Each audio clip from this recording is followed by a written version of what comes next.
Good morning. Good morning, everyone.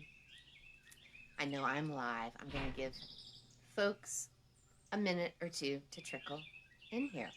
You can enjoy the bird song.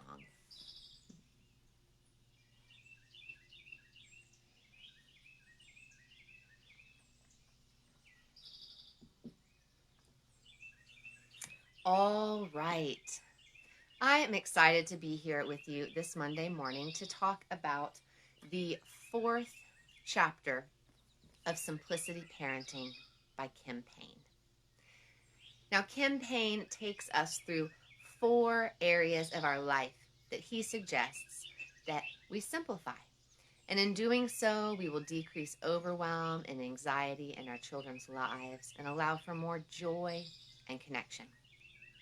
And those 4 areas of simplification are environment, rhythm, schedule, and the adult world.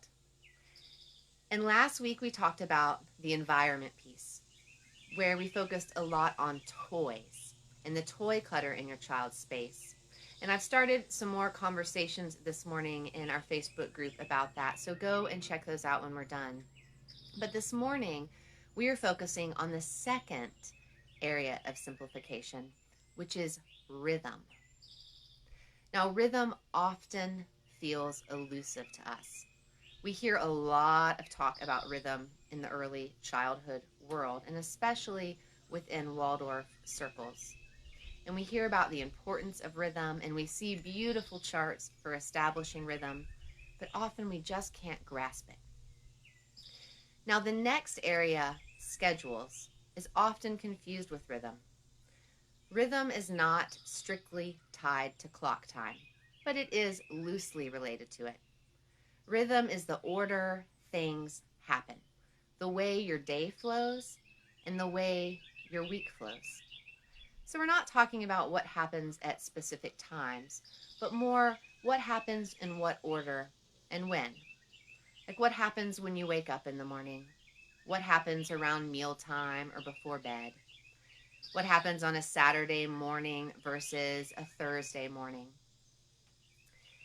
And for many of us, we hear about rhythm and how important it is, and we want to create this beautiful rhythm to put up on our refrigerator that brings us from waking up in the morning to going to bed at night. And then we want to try to follow that rhythm. We want to wake up one morning and just follow this amazing rhythm we've created. And it takes a lot of work, and usually we fail after a few times. And often when we fail, we just throw it all out. And we think, rhythm's not going to work for me. I can't figure this out. It's too hard. Let me share a secret with you.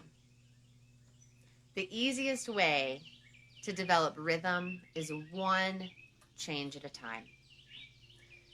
And when our children come to expect things to happen, when things happen in a predictable and consistent way in their life, they have far less anxiety. Rhythm is magic in this way. It really simplifies a child's life and your own. And it doesn't have to feel like a prison. So no matter where you are, if you feel like you have no rhythm in your life, or you feel like you have tons of rhythm in your life and you want to add more, I encourage you to do it one change at a time. So let me give you an example. I will link to a blog post I wrote about something called an anchor. And an anchor is like a little piece of a rhythm.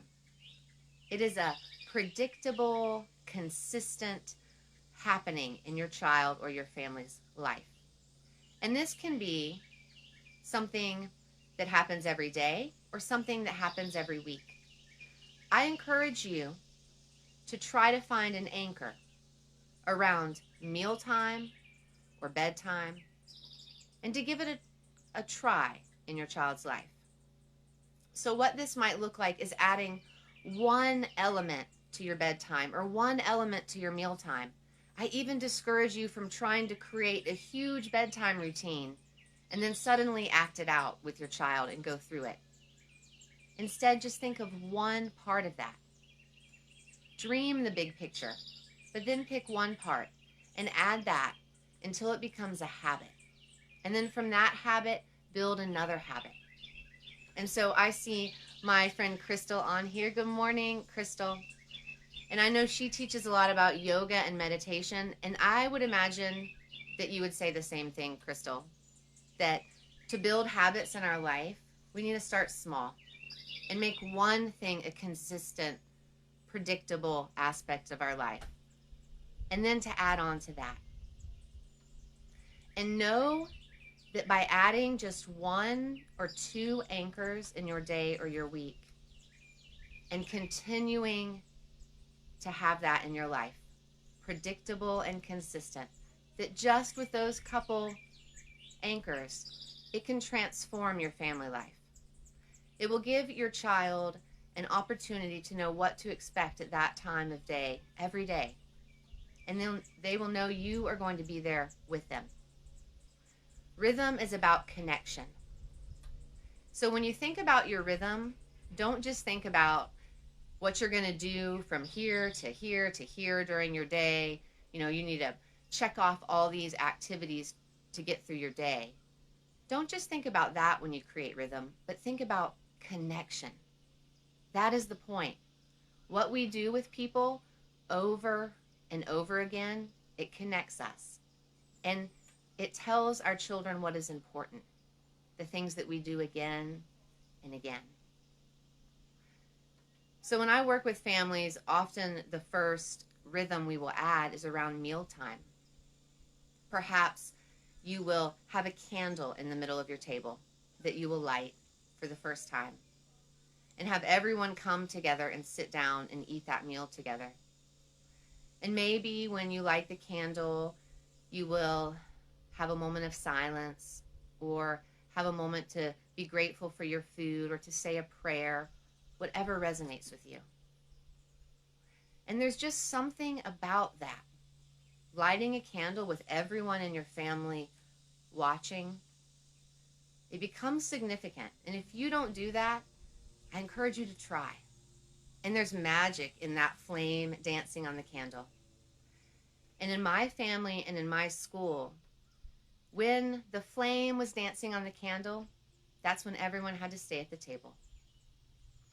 And once it reached the time in the meal where I felt like the children could wander away and take their food to the counter, their plates, we would snuff the candle. And it became known, both in my school and in my home, that as long as the fire fairies are dancing, everyone's at the table. It's a really nice way to remind your children to stay at the table for meals. So after mealtime, I encourage you to look at sleeping and resting times for adding some rhythm. And then build your rhythm from there. And maybe one day you will have a beautiful color-coded chart on your fridge that will have these different happenings every day, and they will be a habit. And so it will just happen seamlessly for you, and it won't take effort. But try to avoid getting on Pinterest and looking at all these amazing rhythms people post and then feeling badly that you're not able to do all of that in your life starting next week. Another thing I want to encourage you to do is think of one rhythm to add to your week.